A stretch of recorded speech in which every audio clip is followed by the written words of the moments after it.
World War I was the most important conflict of the 20th century. World War I was so complex that scholars to this day argue over the root causes of the war. A vast network of alliances made it so that simultaneously all the major world powers declared war on each other all at once.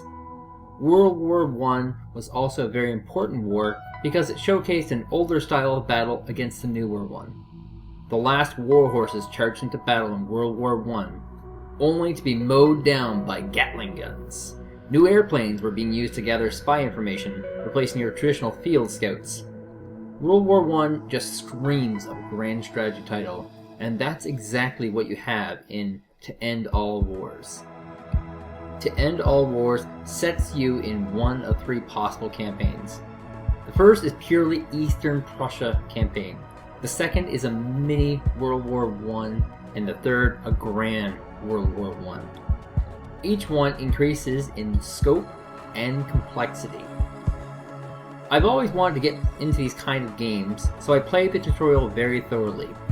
I found it pretty easy to grasp and understand, however I felt like there was a lot they were not telling me. On top of that, between turns the screen would obnoxiously turn black and turns would take forever to process. You move units to an area and a battle is fought at the end of a turn. The battle is decided based on who has the stronger army, better generals, and appropriate positioning. Positioning is very important. If you're defending, you need to be a defender. If you're attacking, you need to be an attacker. If you're attacking a building, you need to be set to siege a building. In terms of game design, this is really a poor choice.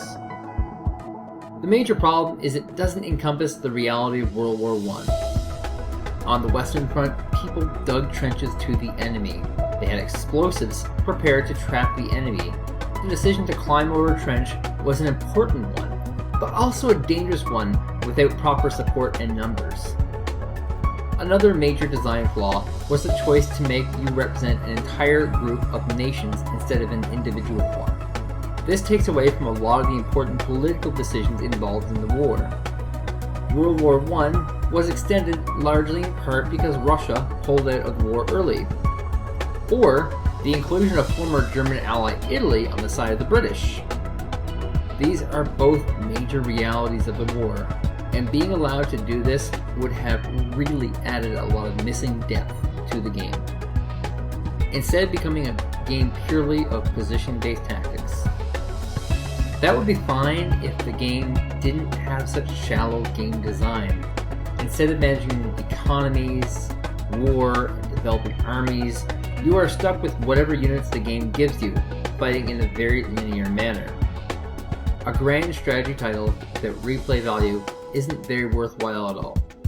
On top of that, the game comes with a lot of bugs. Every single time you change the turn screen, it will go black, and you'll have to wait a very long time to make the turns actually happen. The game frequently crashes, and honestly, I feel like I've dusted off a game from the 90s in terms of graphics.